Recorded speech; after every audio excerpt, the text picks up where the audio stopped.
Mahabharathila, Srimad Bhagavathila, throw everything away. Throw everything. Oh, it's live stream. Oh, okay. Okay. Okay. I think we don't talk now. Okay, Prabhu. Okay, Prabhu. Live stream போட்டிருக்காரு ஆளக்கானோ. கருவுனா. தினேஷ் ஐதே. யா video on பண்ணிருக்கேன். சரிதா? Okay. பேரு மாத்தலையா நீங்க? ஓ. Change your name. Okay. இல்ல எனக்கு தெரியும், நான் பாட்டுக்கு பேசிட்டு இருக்கோம். அதான். Okay, now you are recording your live stream Zoom. I mean, live streaming to this thing. Now it's live streaming. Straight to YouTube. I haven't started recording. இப்ப live ஸ்ட்ரீம்னா யூடியூப்ல கூட லைவா பார்க்கலாம். இது யூடியூப் லைவ் ஸ்டார்ட் பண்ணிருச்சு. Start பண்ணிருச்சா? Okay. Then we don't talk. Okay, Prabhu. Okay. Now, Dinesh, you can start. Hare Krishna. Thank you, bro. Hare Krishna.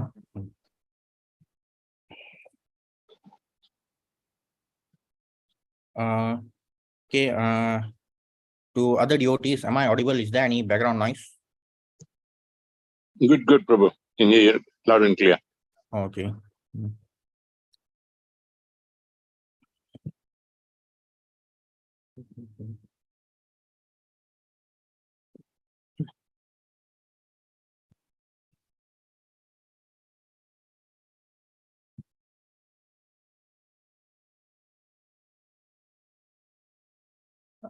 Is my slide visible? Yes. Okay. So we'll start with the Mangalacharan.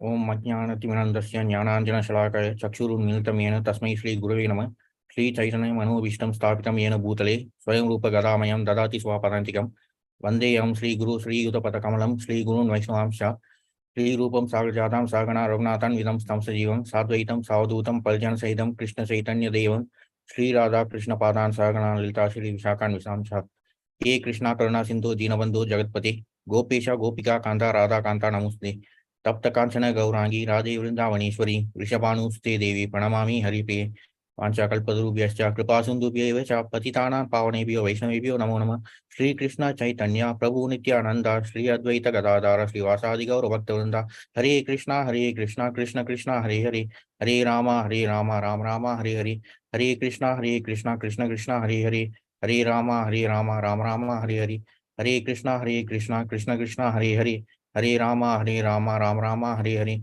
Om Namo Bhagavate Vasudevaya Om Namo Bhagavate Vasudevaya Om Namo Bhagavate Vasudevaya.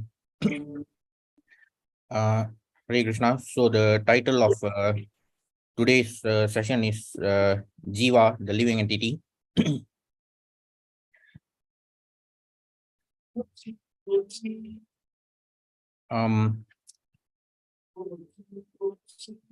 So as we all know, from the intro section in Bhagavad Gita as it is, Prabhupada has given about a 30-page intro. So in that intro, it is stated that there are 5 principal subject matters of the Gita, consisting of Ishvara, Jiva, Prakriti, Kala, Karma. So actually, last week, our session was titled Supreme Absolute Truth, Param Satyam. So that was an attempt to cover various aspects regarding Ishvara or Parameshwara, that is Krishna. And in that session also, we saw why Krishna is regarded as the Supreme Personality of Godhead. So today, we will be looking at various aspects about the living entity, Jiva.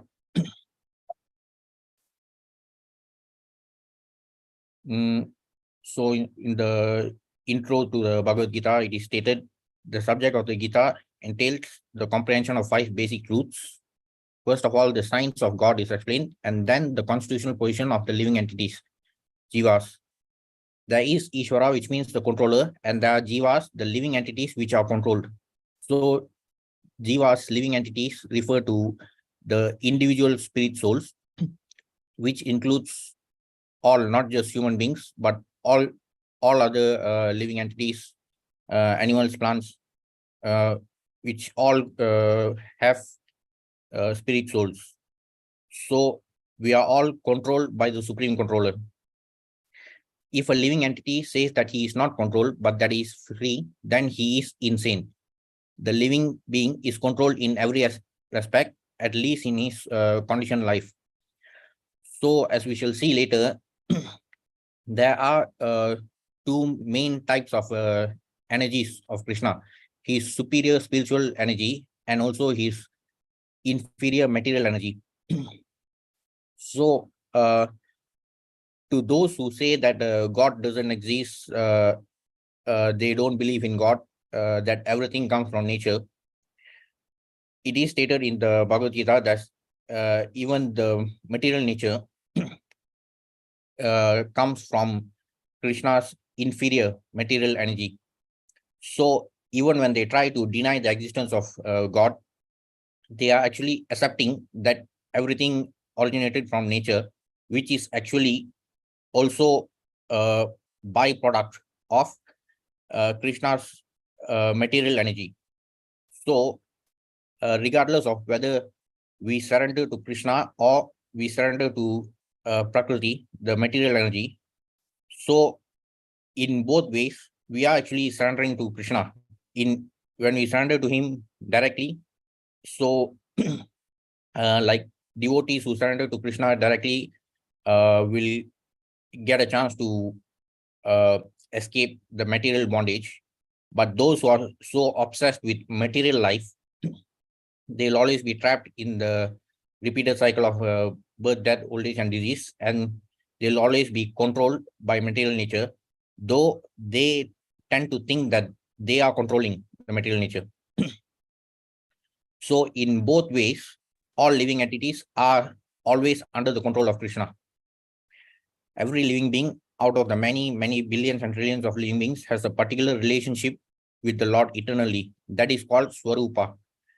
By the process of devotional service, one can revive that Swarupa, and that stage is called Swarupa Siddhi, perfection of one's constitutional position. Also in the intro section of Gita, it is Prabhupada has also stated regarding the concept of dharma. He has clearly mentioned that dharma does not actually refer to religion. Dharma is more like the occupational duty of all living entities. So it is all based on our Swarupa. Our Swarupa is to be the eternal servant of Krishna, and we are trapped in this material bondage because we have actually forgotten our Swarupa. So by engaging in devotional service and also by developing spiritual inquiry, we can discover our own Swarupa, and such discovery is called Swarupa Siddhi. By doing so, we can achieve perfection to go back to Godhead.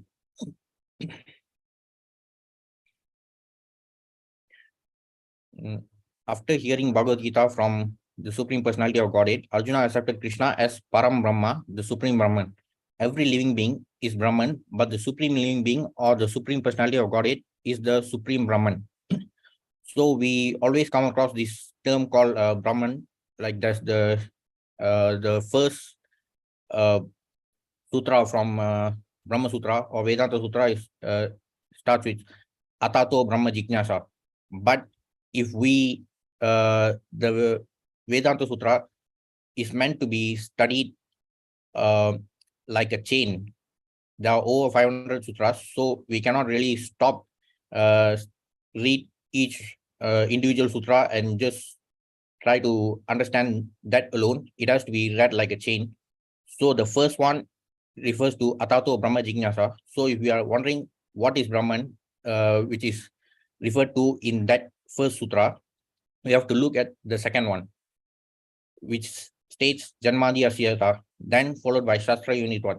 So when we follow that chain of all the sutras, then we get the actual meaning. So even from Brahma Sutra, the term Brahman in Brahma Sutra and even in Atato Brahma Jignasa actually refers to the Supreme Brahman or Param Brahma. Here the verse is actually from chapter 10 verse 12. It comes right after the Chaturslokis from 10.8 to 10.11. Arjuna says, Param Brahma, Param Dhamma, Pavitram Paramam Bhavan, Purusham Saswatam Divyam, Adidevam Majam Vibhum. So, apart from Krishna, who is Supreme Brahman or Param Brahma, even the living entities are referred to as Brahman. Like we have heard this expression called Aham Brahmasmi or Sarvam Idam Kalu Brahmam. So that actually means that the Supreme Brahman is Krishna, and all other living entities are also called Brahman, but still the Supreme Brahman, Param Brahma, is Krishna. So we can clearly see that all other living entities are also parts and parcels of the Supreme Brahman. So even when we talk about Brahma Jyoti means the Jyoti of Brahman. So meaning the effulgence of the Supreme Brahman, that is Krishna.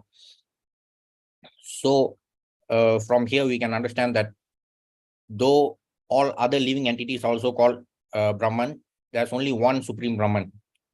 And all other living entities, all other Brahmans are parts and parcels of the Param Brahma. A particle of gold is also gold.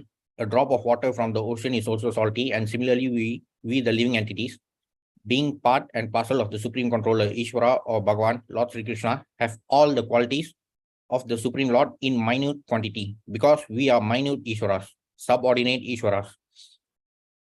So we have been trapped in this material world due to our tendency to become Ishvara and Purusha.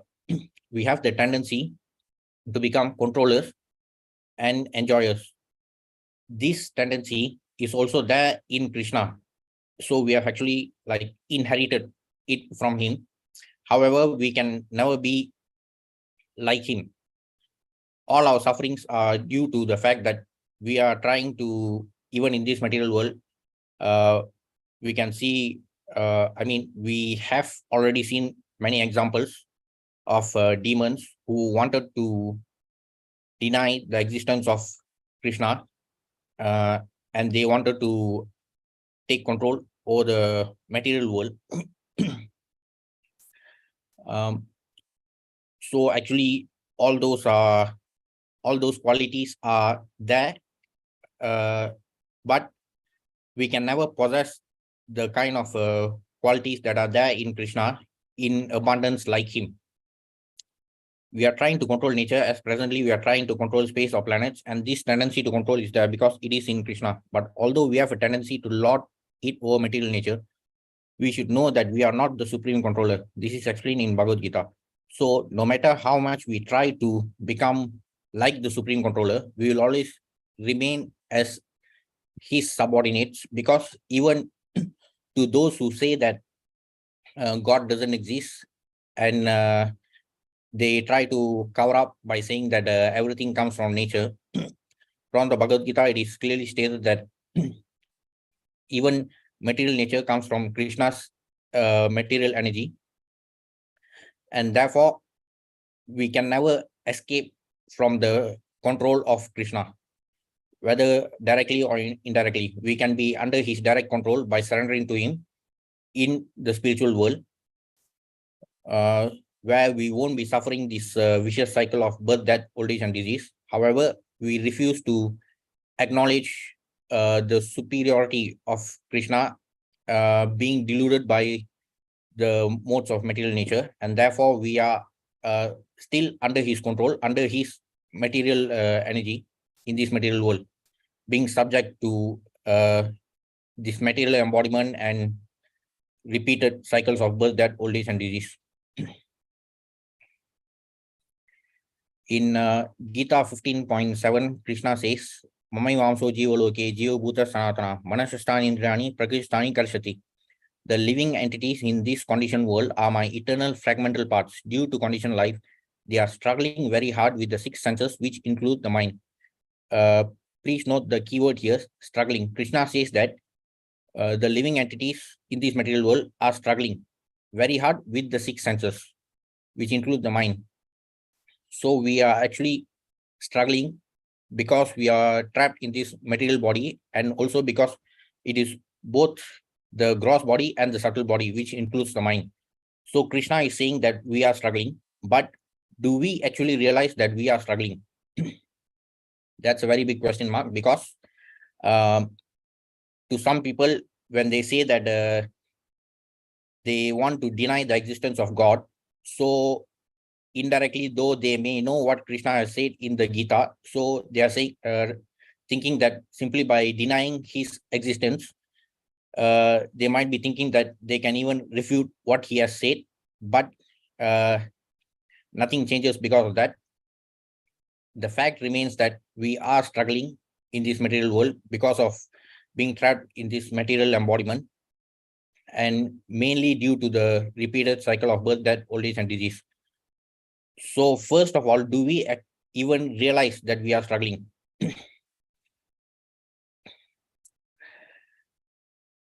Out of so many human beings who are suffering, there are a few who are actually inquiring about their position as to what they are, why they are put into this awkward position, and so on.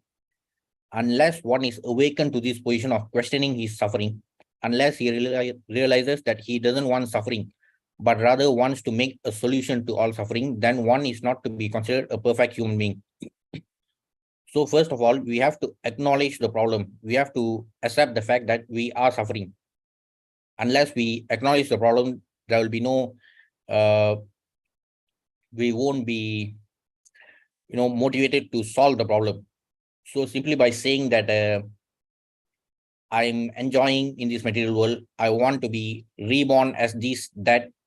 So those are all utter nonsense. Anyways, whether people do it out of ignorance or whether they do it knowingly, it's their choice. Krishna does not interfere in the personal individual freedom of living entities. As we shall see later, Krishna has created 84 lakh apartments for us to reside in this material world. However, as long as we are trapped in this material world, as Krishna himself says in Gita 8.15, this material world is Dukkalayam Ashashvatam. So Krishna facilitates everything for living entities to enjoy in this material world, because our main tendency is to engage in sense gratification, and that's why we are trapped in this material world. So Krishna even facilitates that. However, through the Gita and many other scriptures, Krishna has actually revealed the true knowledge that we can never be happy in this material world, and our actual destination, our supreme destination, our supreme abode is in the spiritual world. However, for those who refuse to acknowledge the problems in the material world, they'll never realize. So, however, Krishna doesn't interfere in the individual choices. Humanity begins when this sort of inquiry is awakened in one's mind. In the Brahma Sutra, this inquiry is called Brahma Jignasa, Atato Brahma Jignasa. That is the first sutra in the Brahma Sutra or Vedanta Sutra. Then if we look at the second sutra, it starts with Janmadhyasya Yata, which is also similar to the first verse of Bhagavatam. So when we say Atato Brahma Jignasa, as we saw earlier, the word Brahma or Brahman refers to the Param Brahma. So Atato Brahma Jignasa means at least now start inquiring, start spiritual inquiry, start to inquire about Brahman. And for most of us devotees, I'm sure that we all would have undergone some unpleasant experiences in our lives. Like in my case, I started to inquire about this cycle of birth, death, old age, and disease after one of my family members passed away. I mean, that was the first live death scene which I saw when I was 16. So only then I started to realize the fragility of life, and that was when I came across a lot of Prabhupada's books, mainly the small books. So first of all, people, I mean, though Jiva refers to living entities, only human beings have the ability to engage in spiritual inquiry. So for those who have got this human form of life, if they don't use it for spiritual inquiry, then it's totally a waste. And if this life is wasted just like that, then there's no guarantee whether we are going to get the human form again, for which only that is ideal for spiritual inquiry. It's not possible to engage in spiritual inquiry in other forms of life. So if we take it for granted, then we may not get this precious human form of life again, and we are going to be trapped in the vicious cycle, and we will be forced to change apartments in the 84 lakh apartments. Every activity of the human being is to be considered a failure unless he inquires about the nature of the absolute. So for most of the non-devotees or the so-called rationalists, self-proclaimed intellectuals, they might be saying that you people are wasting time with all these religious activities. What are you going to get? You should engage in you should focus on your career. You should focus on earning money. But those people don't even know that even like in Malaysia, no matter how much we earn, if we convert it to USD, then it becomes kind of worthless. And even the USD can become worthless anytime. Like we can see the fluctuation of the exchange rates, and all these material wealth and relative truths in the material world are all futile, because our life is not permanent. And as we have seen from this recent horrendous episode of the pandemic, though it has been going on for like we cannot really say that we are safe now, but still people fail to understand the fragility of life. They still think that material wealth is everything. So such people are actually wasting their precious opportunity of being blessed with this human form of life. Therefore, those who begin to question why they are suffering or where they came from and where they shall go after death are proper students for understanding Bhagavad Gita. The sincere student should also have a firm respect for the Supreme Personality of Godhead. Such a student was Arjuna. So from spiritual inquiry, we can start to gather knowledge, and there's no better knowledge than Bhagavad Gita for at least the basic knowledge. However, to understand the knowledge, we have to receive it in the mood of Arjuna, with a submissive mood. Only then we can benefit from that. It should be studied with faith. So again, as we saw earlier, it has been mentioned that spiritual inquiry is very important, especially for human beings, because we have been blessed with the human form of life, which is the only form that is ideal for spiritual inquiry. So the reason why we should engage in Brahma Jignasa or spiritual inquiry is because it is stated in the scriptures, Ahara Nitya Bhaya Maitunam Cha Samanyam Etat Pashubir Naranam Dharmo Hitesham Adhika Vishesho Dharmena Hina Pashubi Samana. Both animals and humans share the activities of eating, sleeping, mating, and defending. But the special property of the humans is that they are able to engage in spiritual life. Therefore, without spiritual life, humans are on the level of animals. So for people who say that engaging in spiritual inquiry or spiritual life or religious activities is a waste of time, for those who think that material wealth is everything, so they don't realize that they are only living like animals, though they have been blessed with the human form of life. They are only engaged in the business of sleeping, eating, sleeping, mating, and defending.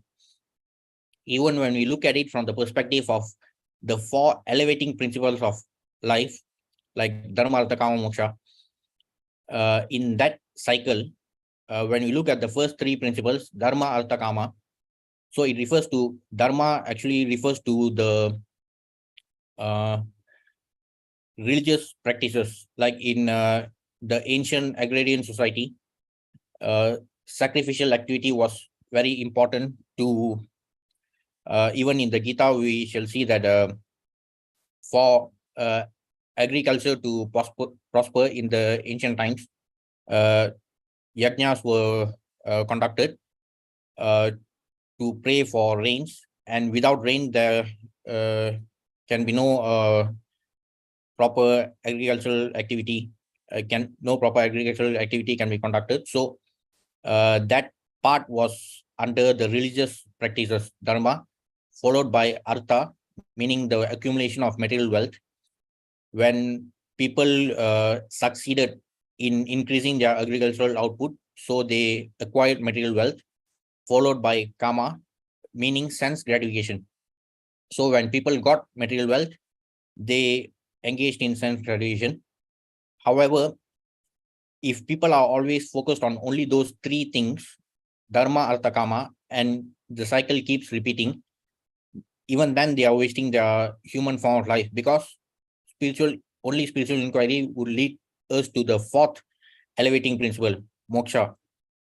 However, if we see from the examples of Bhagavatam, even in the first canto of Bhagavatam, when we see from the conversation between Narada Muni and Vyasadeva, Narada Muni has clearly stated that most of the literature composed by Vyasadeva were ideal to encourage human beings to engage in the Vargikas, or the first three, or even there are parts which were dealing with the aspect of moksha. However, beyond moksha is bhakti. So that's why Narada Muni said that Vyasadeva himself could not be satisfied with whatever he had composed before composing Bhagavatam. Only in Bhagavatam, pure bhakti was emphasized. So without bhakti, even the composer or the compiler of the Vedas, he himself was not satisfied. So that itself is proof why we all should engage in spiritual inquiry and ultimately focus on devotional service. So when we start our spiritual inquiry, although it is stated Brahma Jignasa, it doesn't straight away go to the inquiry about Brahman. First, it all starts with the inquiry about this repeated cycle of birth, death, old age, and disease. Like even in my case, my Brahma Jignasa moment came when I saw a life death scene of one of my relatives. So only then I started to engage in spiritual inquiry. So for those who realize it, they can actually get the most of their present human form of life. But for those who want to pretend like everything is Sankidori, like then it is, whether they do it knowingly or unknowingly, it will prove to be a waste of this precious human form of life. So the initial spark begins with this inquiry about why we are trapped in this vicious cycle of birth, death, old age, and disease. And no matter how much the so-called scientists claim that they have achieved so much of technological development, they can never find solutions to these four problems of life. Though we say that medical science is so advanced, but we can clearly see that all those are focused on firefighting kind of activities, because every time when a new virus emerges, a vaccine is created for firefighting, then something else emerges. So, and this cycle keeps going on and on. That's why even Prabhupada himself has always emphasized regarding these four problems of Janma, Mrityu, Jara, Vyadhi. When I've actually shared this in some of my previous sessions, but it's worth reading again and again. Prabhupada has always emphasized on the importance of focusing on these 4 problems of life to become free from this material bondage. In one of his lectures in Los Angeles on the 4th of July, 1971, Prabhupada said, "This morning I was seeing one advertisement, telephone company. They are advertising, if you have any problem, do not hesitate to call us. Therefore, I was advising our secretary, why don't you ask the telephone company? I've got this problem, Janma Mrityu Jara Vyadi." So here Prabhupada is actually being sarcastic. He saw the keyword, if you have any problem. So he's relating it to the problem of Janma Mrityu Jara Vyadi, because they advertised any problem. I've got the problem of birth, death, old age, and disease. Can you help me? Then they should be informed that if you have no information for solving this problem, then please send all men who are inquisitive about these 4 problems to us, to ISKCON. We shall solve it. That's a fact. It's not a humbug promise. It is a fact. This Krishna consciousness movement is meant for giving the human society a solution for these 4 problems. Janma, Mrityu, Jara, Vyadi. It is not that we have manufactured this idea. It is the statement of Krishna. So throughout his life, Srila Prabhupada has always been he has always been obsessed about how he can convey the message of Krishna to humanity. So even from this example, we can clearly see when he saw a telephone company ad, he immediately tried to figure out how he can convey the message of Krishna using that material example. And as we know, Prabhupada has titled his Gita as Bhagavad Gita as it is, because he has always been focused on conveying the message of Krishna as it is. So even when he emphasizes on inquiring about the 4 problems, even that was not an idea which he manufactured. It is based on the instructions of Krishna. In the Gita, chapter 13, verse 8 to 12, Krishna talks about various aspects of knowledge. In chapter 13, it is titled Nature and Consciousness. So in the beginning itself, in the first verse of chapter 13, Arjuna has 6 questions. He asked about Kshetra, Kshetrajna, Jnanam, Nyayam, and Prakriti, Purusha. So Jnanam, Nyayam means that knowledge and object of knowledge. So to answer that part, Krishna talks about the various aspects of knowledge from verse 8 to 12. And if we look at the purport, Prabhupada has explained each and every aspect, like one whole paragraph was dedicated to each aspect. So the purports are so detailed. And in one of the aspects, Krishna says that the perception of the evil of birth, death, old age, and disease, that is also one aspect of knowledge. So those who claim to be in knowledge, they should also perceive that this vicious cycle of birth, death, old age, and disease is evil. Actually, in the Gita as it is, the verses from 8 to 12 are combined. But if we look at the 9th verse, the portion of the 9th verse, it is stated, Janma Mrityu Jara Vyadi Dukkha Doshanu Darshanam, means perceiving the evil of the vicious cycle of birth, death, old age, and disease. So in the purport, Prabhupada has explained, one should try to understand the distress of accepting birth, death, old age, and disease. There are descriptions in various Vedic literatures of birth. In the Srimad Bhagavatam, the world of the unborn, the child stay in the womb of the mother, its suffering, are all very graphically described. It should be thoroughly understood that birth is distressful, because we forget how much distress we have suffered within the womb of the mother. We don't make any solution to the repetition of birth and death. So actually, even from the descriptions in Bhagavatam, it is stated that when the child is in the womb of the mother, it is actually conscious of the existence of God. But the moment the child arrives in the material world, when the child falls to the material world, so that itself is significant that the child has arrive at such a fallen condition, in the sense that the child starts to forget God consciousness. Then from that moment of birth up to the moment we arrive at our Brahma Jignasa moment, so we are completely ignorant of God. So the shorter that period is, the better for every human being. But for those who knowingly want to delay their Brahma Jignasa moment, well, Krishna has created 84 lakh apartments, as we shall see later. Similarly, at the time of death, there are all kinds of sufferings, and they are also mentioned in the authoritative scriptures.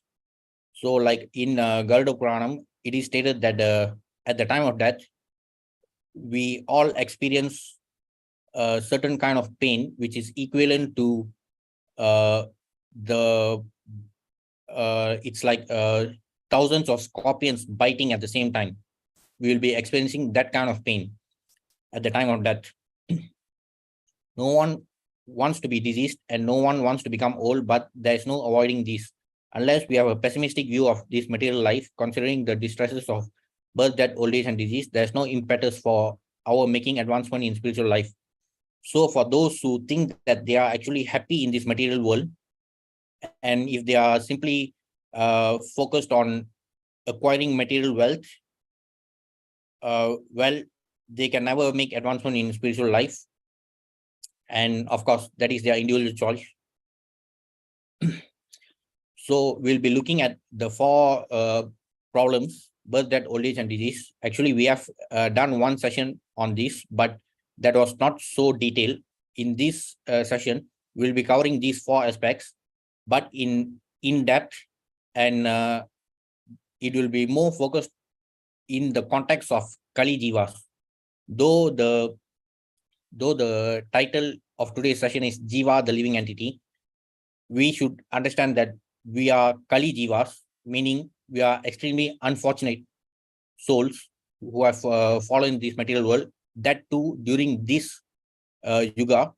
However, Krishna has been so merciful that he has given us the knowledge required to get out of this material bondage. And not just that, as we shall see later, he has even given practical demonstration of how we should do it. So first, regarding the aspect of birth,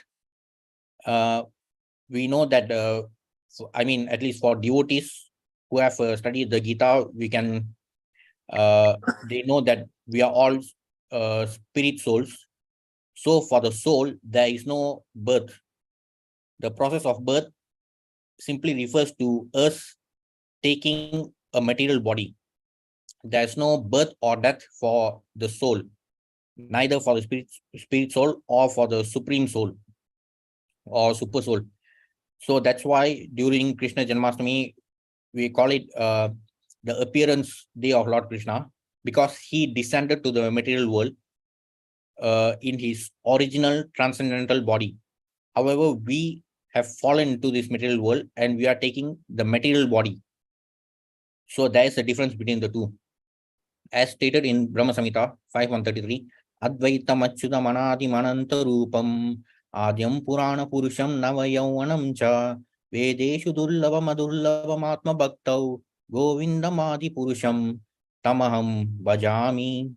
I worship Govinda, the primal Lord, who is inaccessible to the Vedas, but obtainable by pure unalloyed devotion of the soul, who is without a second, who is not subject to decay, is without a beginning, whose form is endless, who is the beginning and the eternal Purusha, yet he is seen as a person possessing the beauty of blooming youth. The Supreme Personality of Godhead is Adi Purusha, so he is the original personality of Godhead, meaning in one sense, he is the oldest person. However, the age factor does not affect him. That's why even from descriptions in the 10th canto of Bhagavatam, or even in the Krishna book, it is stated that when Krishna left this material world, he was actually at the age of 125 years, according to the calculations of the material world, but still he was always looking like a youth. That is the difference between our material body, which is aging every moment, and Krishna's transcendental body. Even according to Krishna's description in the Gita, chapter 4, he says that even when he descends to the material world, he descends through his transcendental body, his original transcendental body. So as mentioned earlier, in Gita chapter 2 also, during the beginning, when Krishna tries to explain to Arjuna regarding the distinction between the body and soul, it is stated in 2.20, for the soul there's neither birth nor death at any time. He has not come into being, does not come into being, and will not come into being. He is unborn, eternal, ever existing, and primeval. He is not slain when the body is slain. So when Arjuna was saying that he is going to kill his relatives, Krishna explains that killing the material body does not result in killing the soul. Then in 2.22, it's stated, as a person puts on new garments, giving up old ones, the soul similarly accepts new material bodies, giving up the old and useless ones. So this is regarding the process of transmigration of souls. Like as we take new material bodies, like even before getting this present human body, we have been trapped in the embodiment of various other material bodies, like 84 lakh different material bodies. So when we say that we are being born, we are actually discarding our old material body and taking up a new material body. Then in 2.13 also it stated, Deinosmin yata de kaumaram yavanam jara tata deyantra prati dhiras tatra namuhyati. Even when we are in the same material body, like in our current material body itself has been changing from the time when we were born, in the sense that when we took this current material body. As the embodied soul continuously passes in this body from boyhood to youth to old age, the soul similarly passes into another body at death. A sober person is not bewildered by such a change. So at the time of our birth, meaning when we took this current material body, from that moment onwards, this material body has been changing every moment. So the change, or actually the process of decaying, will continue until we come to a point where we discard this material body, and whether we are forced to take another new material body or whether we regain our original transcendental body, all depends on what we do in this present human form of life. For devotees, our focus should be on regaining our original transcendental body. So regarding this 84 lakh apartments, Prabhupada has actually used this analogy of apartments because it is stated in, if I'm not mistaken, this is from Vishnu Puran, where it's stated, Jalaja Nava Lakshani, Stavaram Lakshavimshati, Krimiyo Rudra Sankyaha, Pakshinam Dasalakshanam, Trimsha Lakshani Pasava, Chatur Lakshani Manushaha. So when you talk about 84 lakh apartments, it actually refers to the 84 lakh different species of material bodies Krishna has created through his material energy. These 84 lakh different material bodies for living entities to engage in sense gratification, different types of sense gratification. Apart from this human form, human body, even the body type of animals are meant for different types of sense gratification. So for those who proudly claim that they are pure non-vegetarians, so Krishna will be merciful to grant them the body of some carnivorous animals in their next life, so that they can continue to enjoy their craving for non-veg. So Jalaja Navalakshani means that there are 9 lakh aquatics. Stavaram Lakshavimshati means there are 20 lakh non-moving beings like plants and trees. Krimiyo Rudra Sankhya means 11 lakh germs and insects. Pakshinam Dasalakshanam, 10 lakh bird species. Trimsha Lakshani Pasava, 30 lakh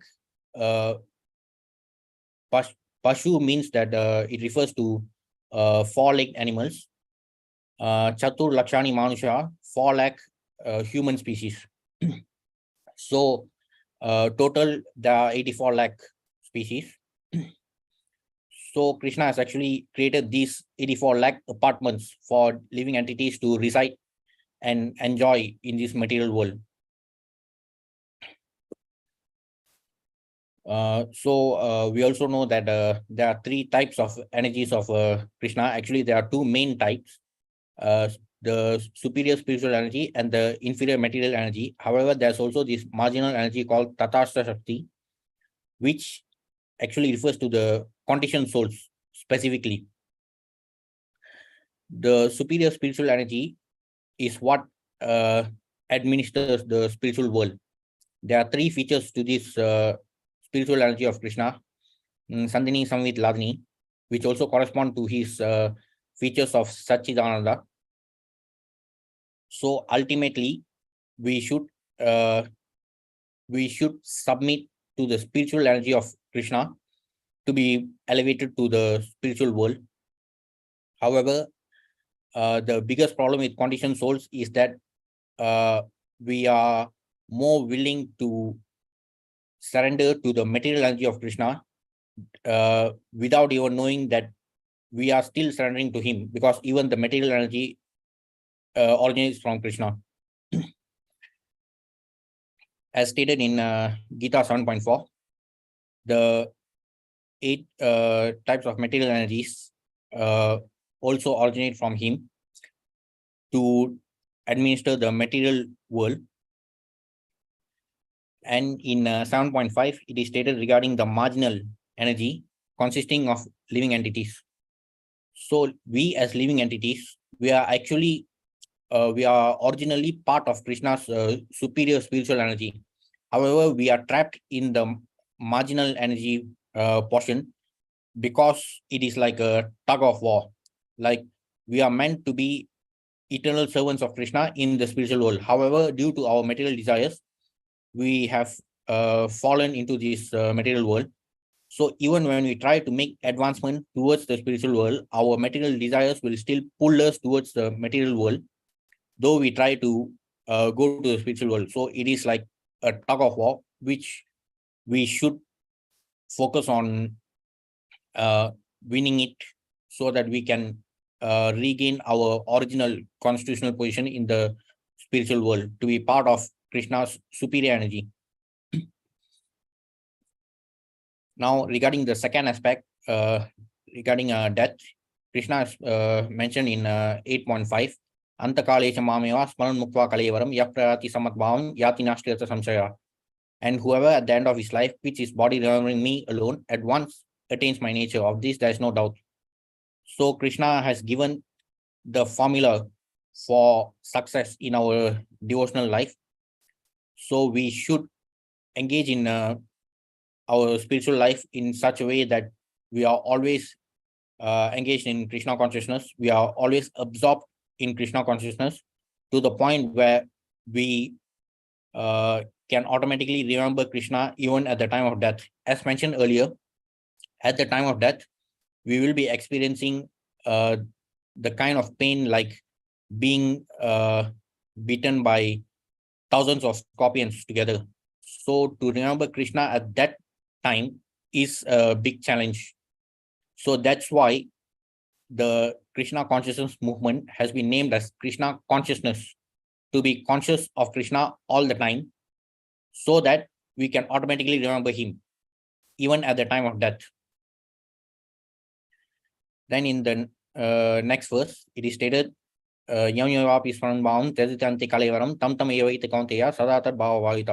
whatever state of being one remembers when he quits his body, O son of Kunti, that state he will attain without fail. Now, regarding this verse, there are many examples from the scriptures, like the case of Jada Bharat. He was a very spiritual person. He was engaged in spiritual life when he attained advanced age. However, at one point he encountered this baby deer, and he was kind of obsessed with love for this deer. And ultimately he ended up remembering the baby deer when he left his body. And because of that, he had to take another birth. Then we also have the example of Ajamila, the Brahman who was leading a very disciplined life during the early part of his life, but he was fallen when he fell for this prostitute, and then he himself became a thief. And towards his advanced age, one day when he had this near-death experience, and he saw the Yamadutas approaching him, he got scared and he started to call out his youngest son's name, who was named after Narayana. And at that time, Vishnudutas came to stop the Yamadutas. And they said that he has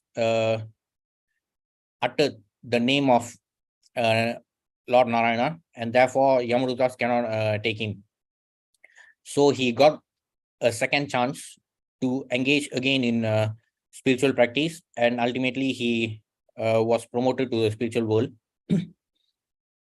So regarding the story of Ajamil, there is a verse from Bhagavatam 6th canto, 6 to 14. Sanketyam paryasyam vastovam halanam eva Vaikuntha nama granam asheshaga haram vidu. One who chants the holy name of the Lord is immediately freed from the reactions of unlimited sins, even if he chants indirectly to indicate something else, jokingly for musical entertainment, or even neglectfully. This is accepted by all the learned scholars of the scriptures. So that is why Ajamil was given a second chance. So it was not like simply by uttering the name of Narayana. Actually, he was referring to his youngest son, but still he got a second chance. It was not like simply by uttering Narayana, we can go to the spiritual world.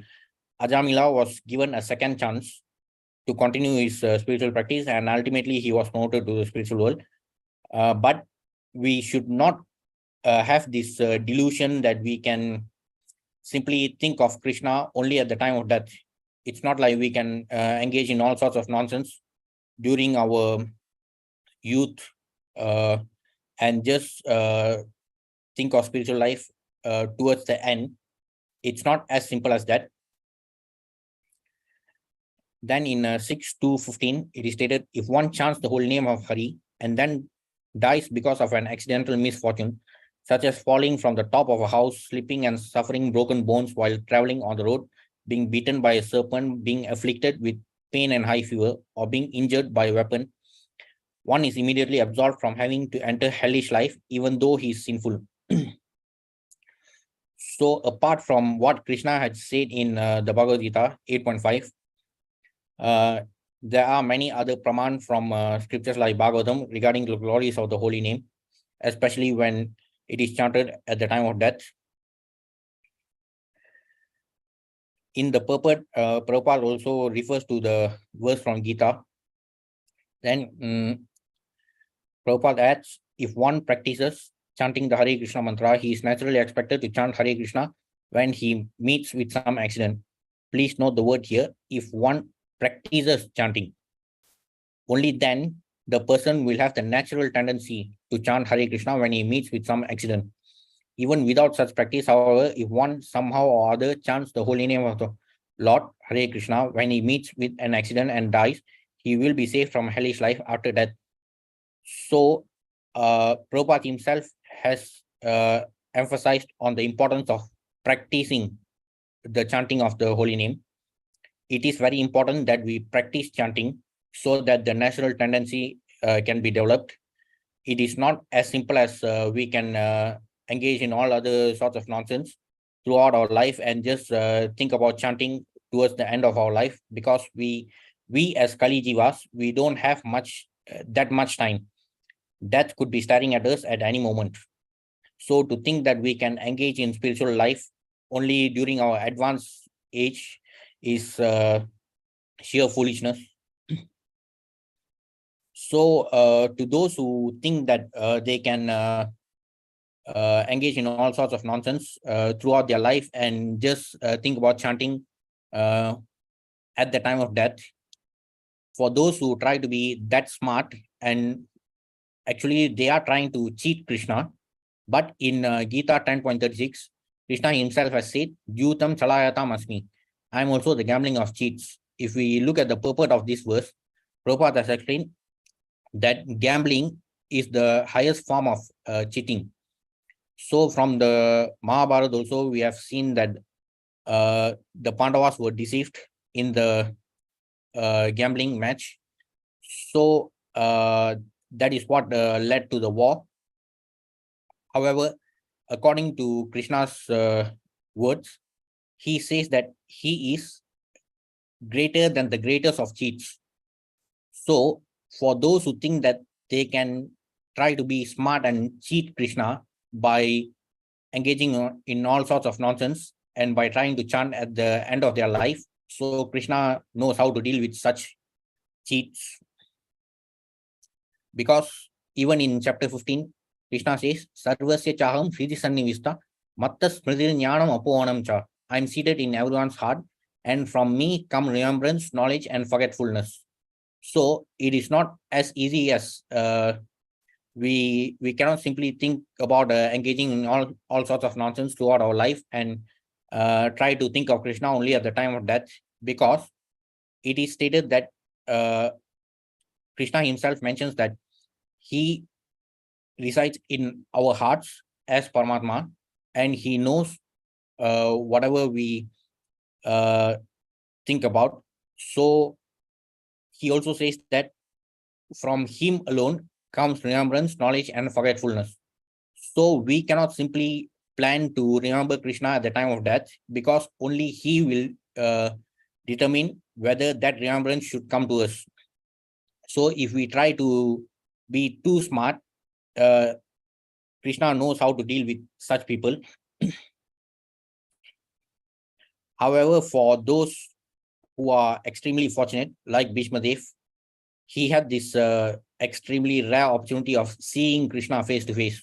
Krishna says in the Gita 8.5 that those who think about him are guaranteed to reach the spiritual world, but pure devotees like Bhishma Dev had this rare opportunity of seeing Krishna face to face at the time of death.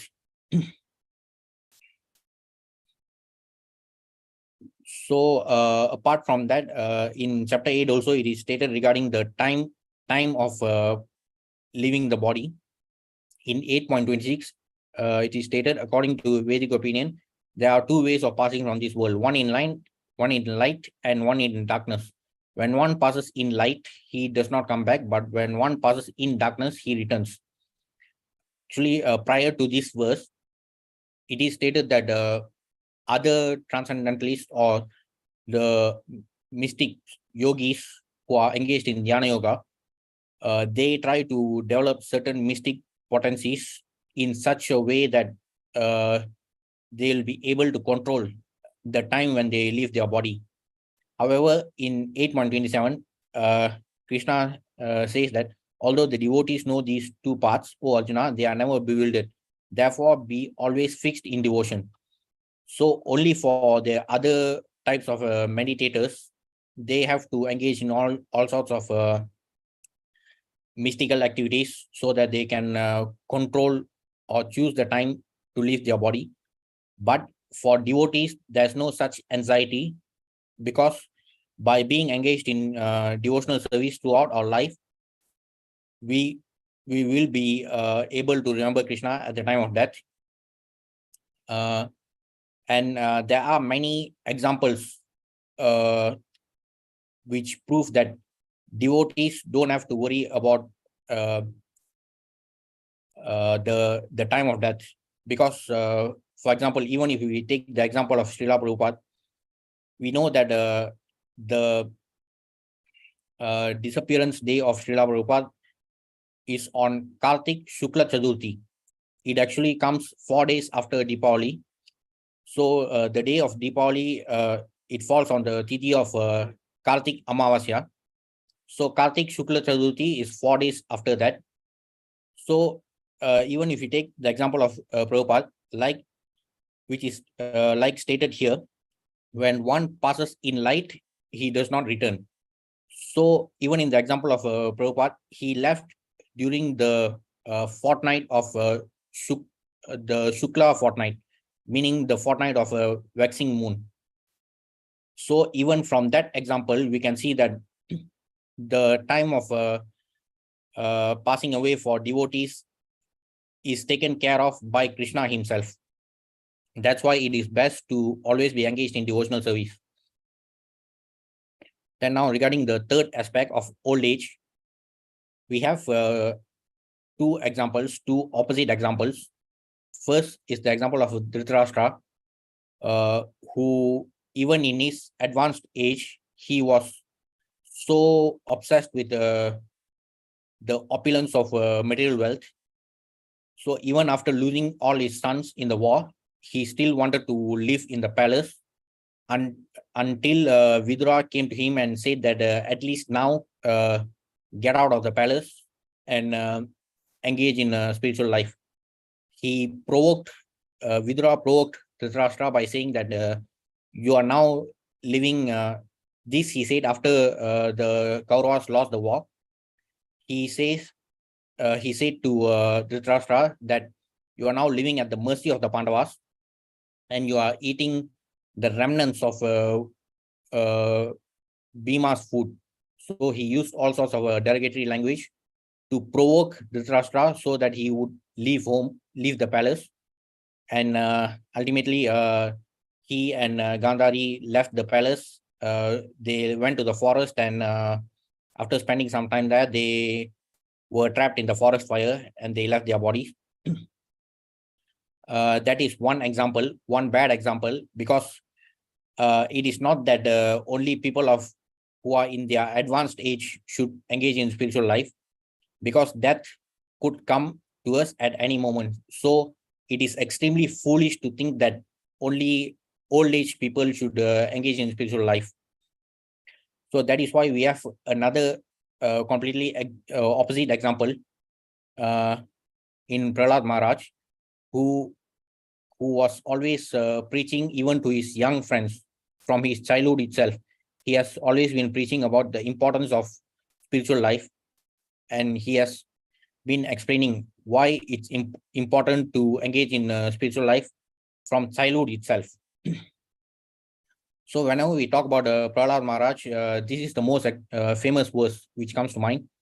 Shravanam Kirtanam Vishnu Smaranam Pada Sevanam Archanam Vandanam Dasyam Sakyam Atmaniyavadam Iti Pumsam Prita Vishnu Bhakti Chen Nava Lakshana Kriyate Bhagavati Adha Tanmanye Aditam Uttamam. Prahlad Maharaj said, hearing chanting the transcendental holy name, form, qualities, paraphernalia, and pastimes of Lord Vishnu, remembering them, serving the lotus feet of the Lord, offering the Lord respectful worship with 16 types of paraphernalia, offering praise to the Lord, becoming his servant, considering the Lord one's best friend, and surrendering everything unto him. These are the 9 types of worship called Navaveda Bhakti. These 9 processes are accepted as pure devotional service. One who has dedicated his life to the service of Krishna through these 9 methods should be understood to be the most learned person, for he has acquired complete knowledge. Though there are 9 processes of devotional service mentioned here, it is not necessary for us to engage in all 9 processes, because as we shall see later, even from Bhagavatam, it has been stated which method of worship is the best for us as Kali Jivas.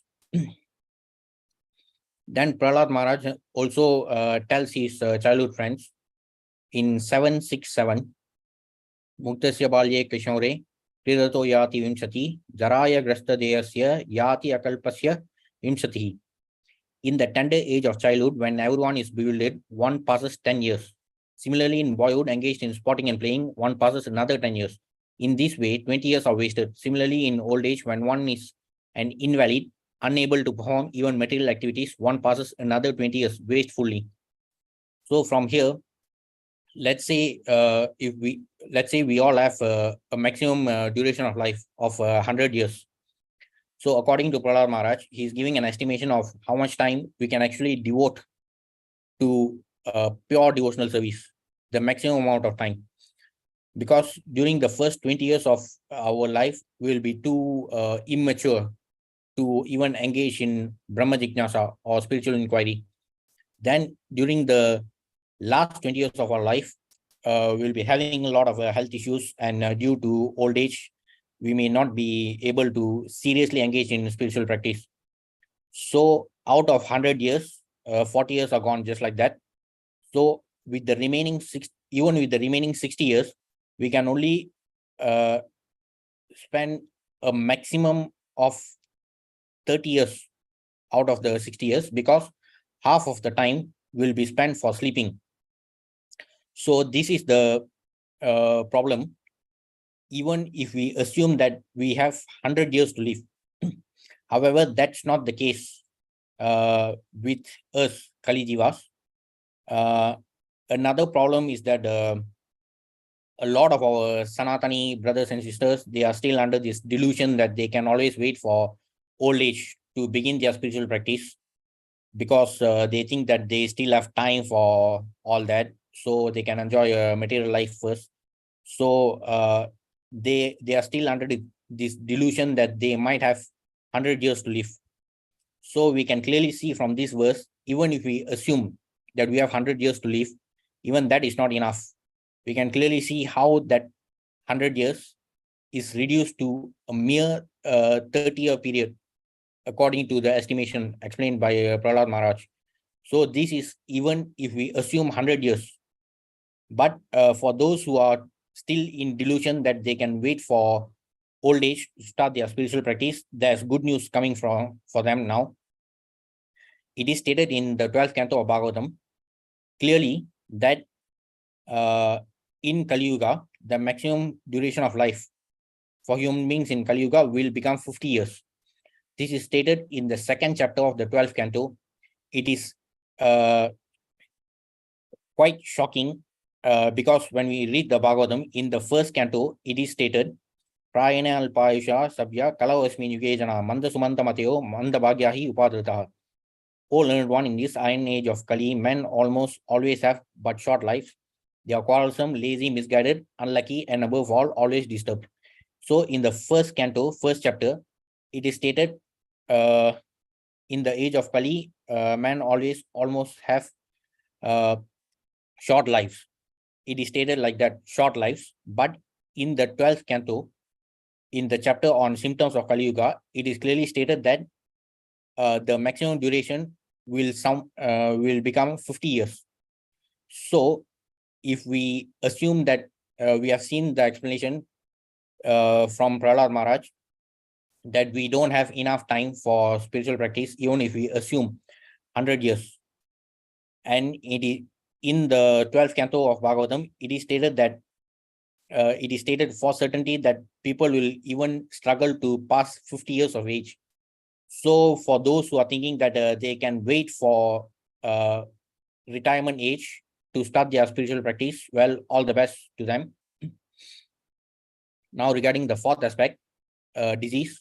So I don't think I have to explain much regarding this, because many nations all over the world who are obsessed with this Vision 2020 about achieving developed nation status, according to various material development parameters, they were all shown the mirror when this pandemic hit. And still, surprisingly, people are not willing to engage in spiritual inquiry. So it is only going to get worse from here. That's why even from one virus, we have been shifting from one variant to another. So things will only get worse, because still people are not willing to accept the truth and engage in spiritual inquiry.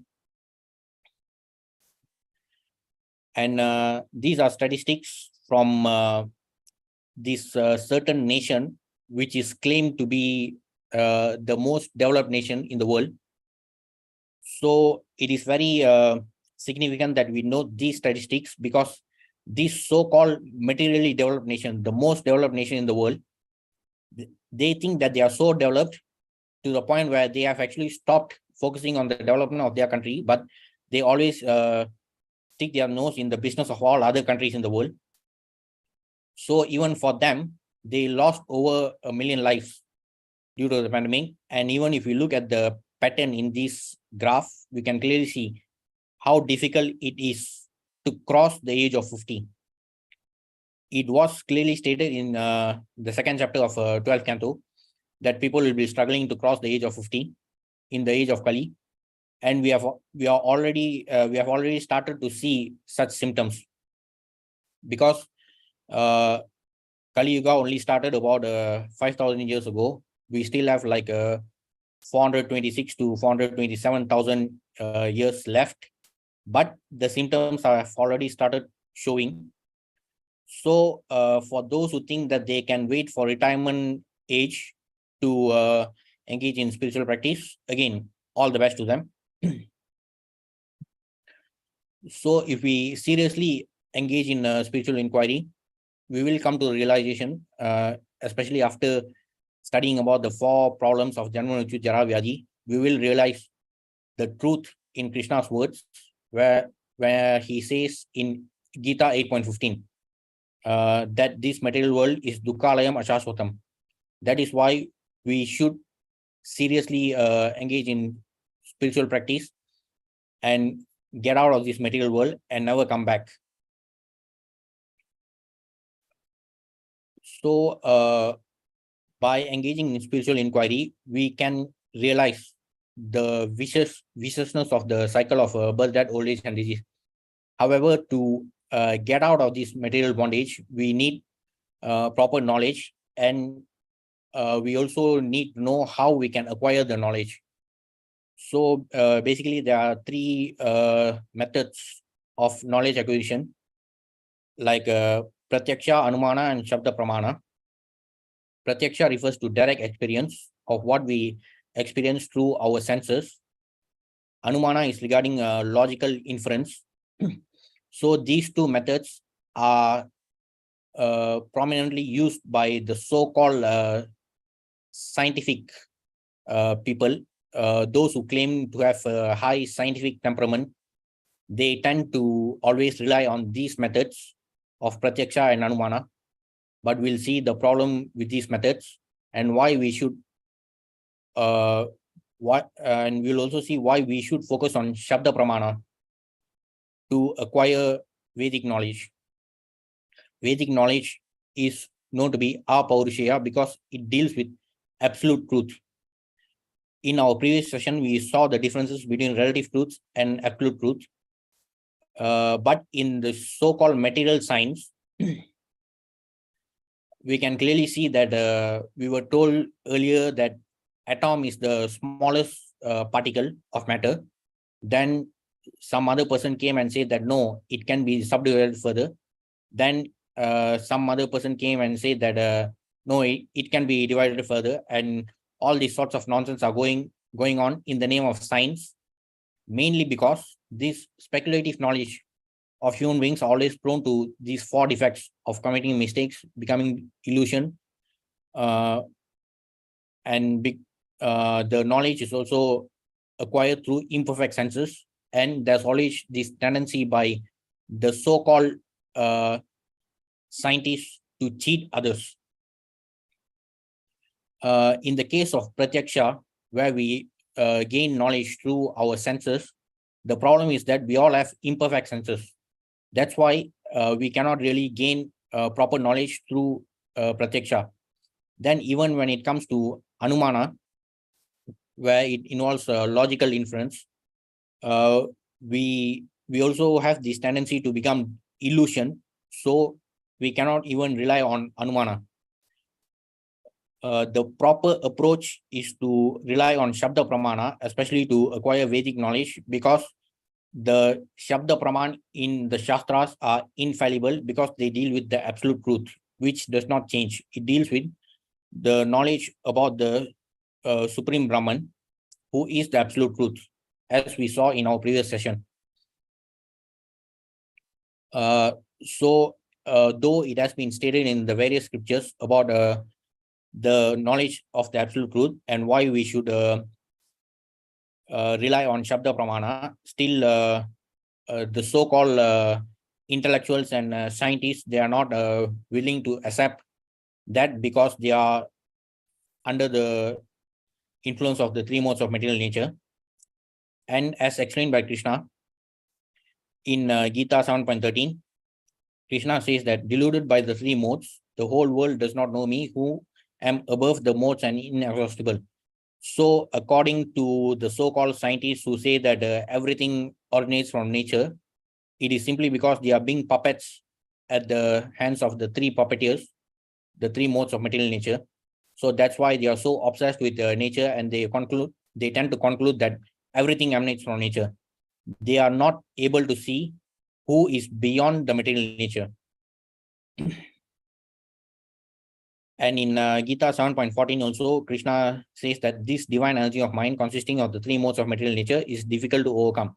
So even according to Krishna, he himself acknowledges why people are not able to realize the absolute truth, why conditioned souls are struggling in illusion, and why they are not able to see the absolute truth. But those who have surrendered unto me can easily cross beyond it. So according to Krishna, the best way to get out of this material bondage and to realize the absolute truth is to surrender to him. However, Krishna also acknowledges the existence of two categories of people in 7.15 and 7.16. In 7.15, he talks about the four categories of people who never surrender unto him. And we also saw one category of such people who claim to be scholars, but their knowledge is stolen by illusion. So in regarding the four categories of 7.15, we don't really have to focus on them. We don't really have to waste time about them because the examples are plenty. For devotees, it is best to focus on the types of people who belong to the categories mentioned in 7.16. Chaturvida bhajante mam jana sukirtan arjuna alto jignasu rasati jnanisha balatarshava. Four kinds of pious men begin to render devotional service unto me: the distressed, the desire of wealth, the inquisitive, and he who is searching for knowledge of the absolute. So we have examples of the distressed and the person who wants material wealth. Gajendra surrendered to Krishna when he was in distress, and Dhruva Maharaj was actually, he wanted material opulence, and that's why he engaged in his tapas, but he realized how futile his attempt was. However, Krishna was still merciful enough to grant him his wishes. Then the remaining two categories are regarding the inquisitive and the jnanis. It is interesting to note here that those who start from the process of being inquisitive will ultimately end up becoming jnanis. Like from here, the first picture refers to the scene at the banks of the Ganges, where Parikshit Maharaj is inquiring about Srimad Bhagavatam from Shukadev Goswami. And the second picture is about the scene at Naimisharanya. As we know, the Bhagavatam actually begins with the scene where the sages of Naimisharanya are inquiring about the knowledge of Srimad Bhagavatam from Sudha Goswami. So it is interesting to note here that Sudha Goswami himself has mentioned that he was also present there when Shukadev Goswami was imparting the knowledge of Bhagavatam to Parikshit Maharaj. So Sudha Goswami, who was a disciple of Shukadev Goswami, was also there when the Bhagavatam was spoken to Parikshit Maharaj. He was sitting there as an inquisitive person, and after gaining that knowledge, he became a jnani who conveyed the knowledge of the Bhagavatam to the sages of Naimisharanya. Similarly, Vyasadev was completely dissatisfied with himself even after composing so much of literature, but he listened to his spiritual master Narada Muni, and he understood the reason for his despondency. So he listened to his spiritual master as an inquisitive student, and he became the Jnani who gave us Srimad Bhagavatam. It is very significant to note this because only when someone who begins by being inquisitive, only that person can be a Jnani. That is why it is very important for us to focus on Brahma Jignasa or spiritual inquiry. It is not much about gaining the tag of Jnani, but it is also worth noting that after verse 7.16, Krishna also says that all the 4 categories of people who surrender unto him are regarded as Mahatmas.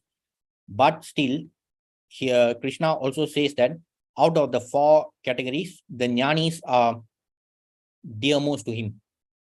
So, although we start our journey from Brahma Jignasa or spiritual inquiry, when we gain knowledge, it is also important to convey the knowledge to others who are also inquisitive.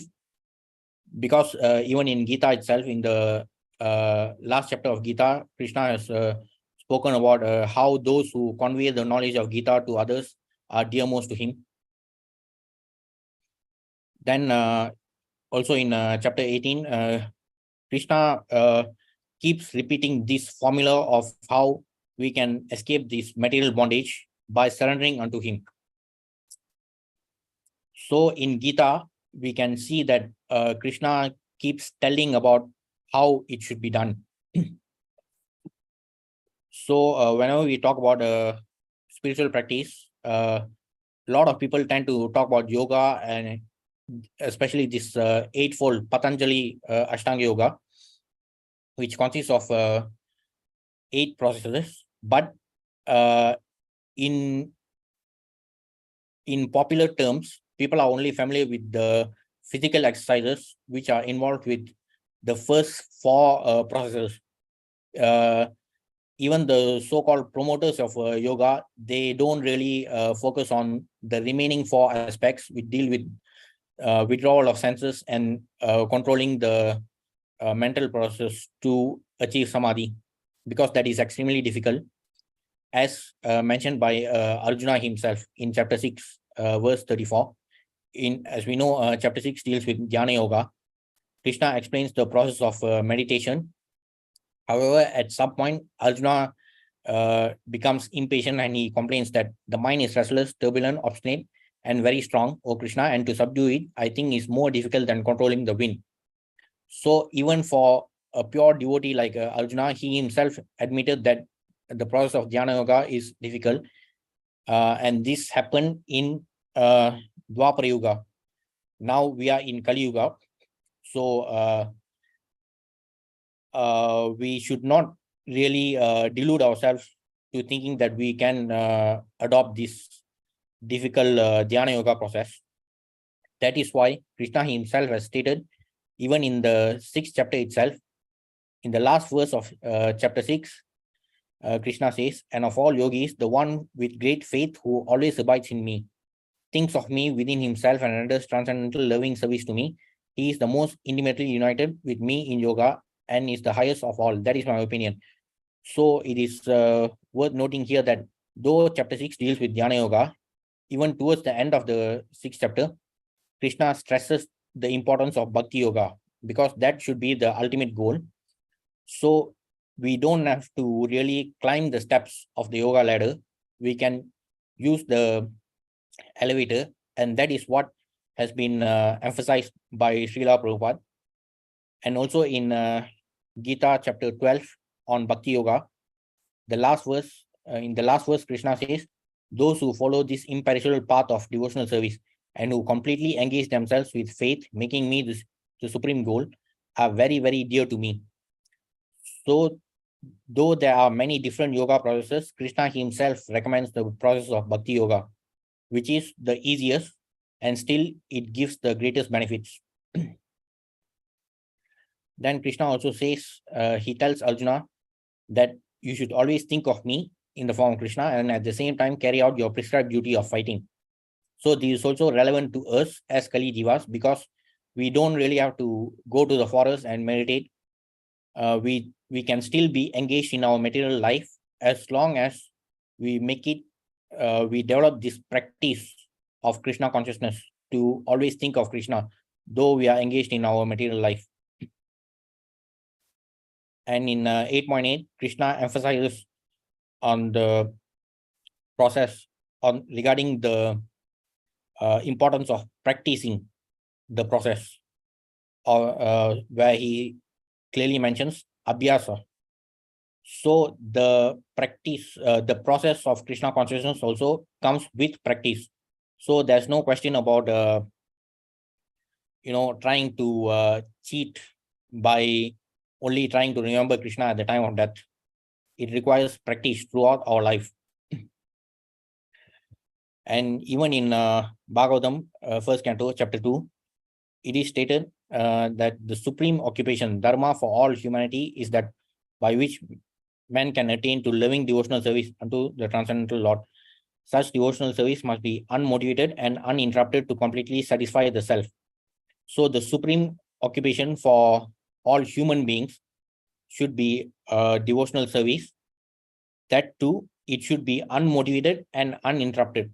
Only then we can satisfy ourselves, because through devotional service, we are satisfying the Supreme Person, and only then we can satisfy ourselves, not by engaging in material sense gratification.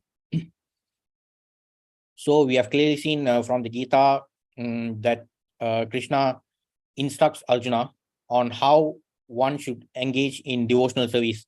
Krishna keeps saying about how to conduct all the processes and why one should conduct all that. Krishna talks about all that, but even in chapter 3, there's this verse, Yadya Jatarati Sretas Tattat Eva Taro Jana Sayat Praman Kulte Lokas Tatano Vatati. Whatever action a great man performs, common men follow, and whatever standards he sets by exemplary acts, all the world pursues. So interestingly, this verse deals with the leadership by example. So in the Gita, Krishna talks about how to approach him and how we can attain him. He talks about that, but even in this verse, he also mentions about leadership by example. So Krishna is always a man of his words. So he not just spoke about how we should engage in bhakti, but he also gave practical demonstration when he descended as Chaitanya Mahaprabhu.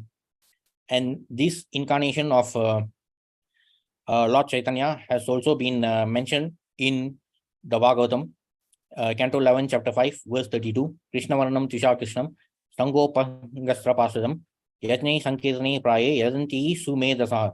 In the age of Kali, intelligent persons perform congregational chanting to worship the incarnation of Godhead, who constantly sings the name of Krishna. Although his complexion is not blackish, he is Krishna himself. He is accompanied by his associates, servants, weapons, and conventional companions. So we know about these Pancha Tattvas, who are the companions of Lord Chaitanya.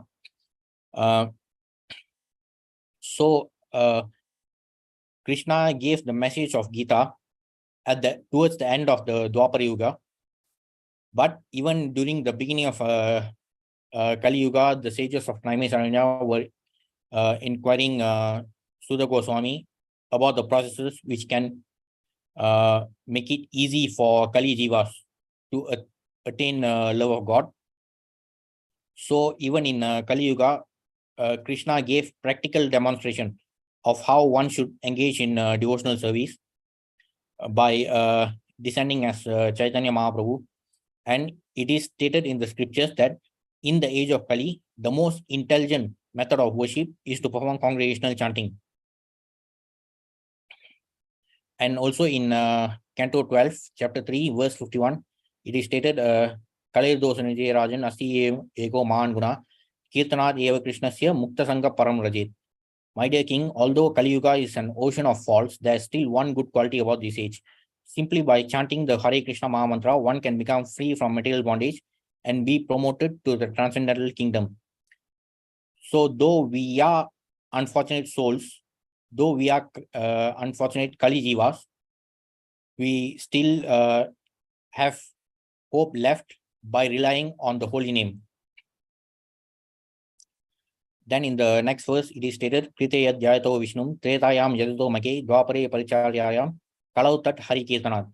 Whatever result was obtained in Satya Yuga by meditating on Vishnu, in Treta Yuga by performing sacrifices, and in Dwapara Yuga by serving the Lord's lotus feet, can be obtained in Kali Yuga simply by chanting the Hare Krishna Maha Mantra.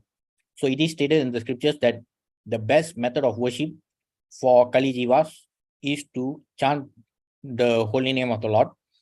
So it can be clearly seen that Krishna is so merciful that he understands our fallen condition of how we are so fallen being Kali Jivas, and therefore he has actually made it so easy for us.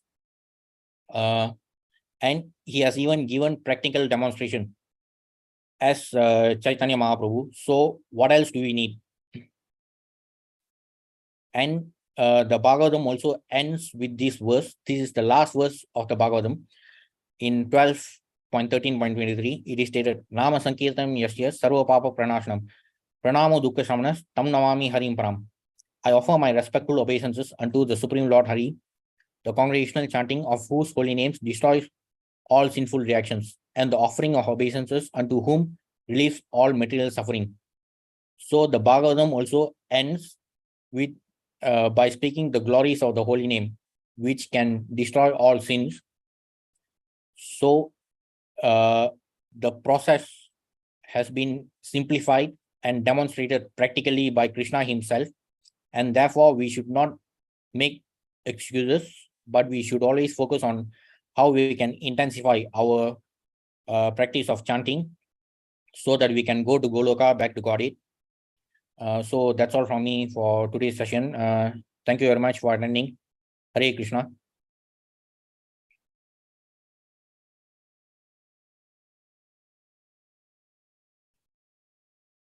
Hare Krishna. Any questions?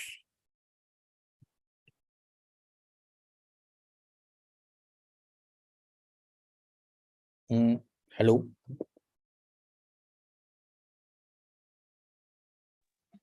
Hare Krishna Prabhu. No question from me. Oh, okay. So thank you all for attending. Shall I end the meeting now?